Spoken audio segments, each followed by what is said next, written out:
Joining us now, the man himself after his day, literally in the Cooperstown sun, is Scott Rolen himself. Hall of Famer, Scott Rolen. Scott, it's great to see you. Thank you for having me, guys. Thanks for coming out here. Of course. It's a busy day. Just what was it like? Your family late into the night last night, into today? How is it for you? Yeah, I don't think you have to thank me for coming to Cooperstown to be inducted, but I'm glad I'm here for sure. So it was everybody, the build-up it far exceeds the build-up. The build-up is, I think we get caught with the build-up being stress and anxiety and the speech and everything, and we kind of lose the positive aspect of the build-up of what it was. And my son unwound me yesterday morning. Actually, I got up and he said, I said, "How you feeling, bud?" He goes, "I'm excited, Dad." And I'm like, wow, I haven't thought of that one yet. Yeah, you could be excited. Yeah, I haven't used that emotion yet in my head. That's a pretty good one, actually, instead of some of the other ones that I've been going with. Yeah. We saw you yesterday, and I was having lunch with Jason Stark with us now, Hall of Fame honoree, and Jason even said, "I remember that guy before he played a major league game and saw him." So you saw him from the very, very start. I'll let you run with Scott, because you were there in Philadelphia with Scott. I did. You talked a lot about family in your speech, and I can vividly recall your mom and dad literally driving around America in an RV to watch you become the Rookie of the Year, like it was travel ball or something. So did your speech kind of connect the dots between those days and this moment?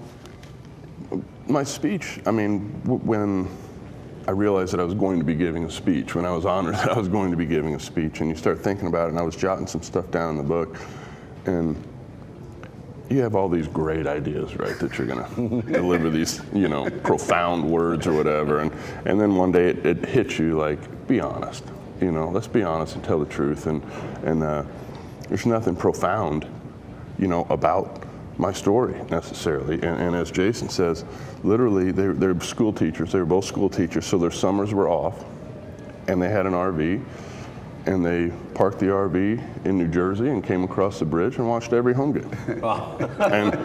and then got in the RV and they made their travel plans and went out to Milwaukee or wherever we were and found a campground and came back, and wow. they were travel days for them on their days off because they were driving. So it's 100% true, yeah. Yeah, and you told the amazing story that ran throughout your speech, "Well, do that then," which I don't want to sum it up because it's so beautiful, but you were basically telling your dad all the things that you didn't think you could do, and he said to you, "What can you do?"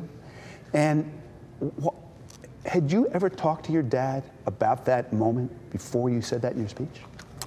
No, I don't. No, I don't think I ever had. And again, as you're going through the speech and over that amount of time, and you dig into things and moments that kind of push you and do things. And my dad wasn't. He didn't have me out hitting. He didn't have me out with hitting instructors. He wasn't teaching me anything. We'd go play catch, my brother, all of our neighbors and everything. We had a blast, but he wasn't all over me trying to get me to play. You're going to do none of that.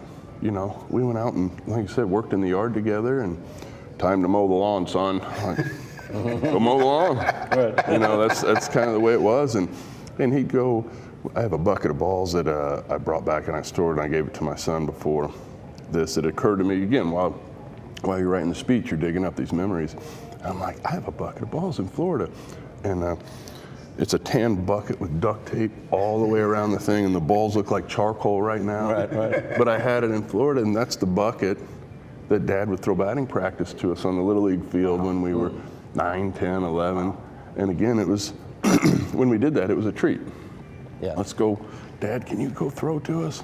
Okay, and we'd go out and throw, and then we'd play basketball, or then we'd do whatever. So, yeah, that story, no, I never spoke to him about it, and when I dug in, and I realized, there's a moment here that I was overmatched. And growing up, and I'm not patting myself on the back, but, around your community and around your Little League or whatever, you didn't get overmatched a lot. Right. I was a decent player coming through, and then I get to a spot where I was really overmatched for maybe the first time, and I didn't know what to do. It hadn't been like that. I was not the best player in the gym by any stretch. I was the worst. And I was, again, out of shape, and I wasn't training for it. And like I said, it was a simple lesson. He wasn't pushing me. He wasn't doing anything. He's like, well, you got to do something. You know, you're going. You know, you're not going to quit. So you have to do something. So you have to figure it out. So it became evident. The only thing I could do was to do everything they weren't doing. And so by doing everything that they maybe weren't doing or weren't willing to do, it changed everything. Changed the whole landscape. And I could hit a layup. Right. I couldn't hit a 3 at that time. Right. But I could steal the ball, dive on a loose ball, and hit a layup. Well, you know, for those who didn't hear the speech, right, you were talking about basketball, but clearly it transcends basketball. And I think your stoicism, your work ethic, your family's work ethic, and your values all came out this weekend. It's been just lovely and delightful to see you with your family and your kids and your wife all throughout the weekend. And Scott, congratulations, well deserved. We're just very happy for you. Thank you so much. Thank you, guys.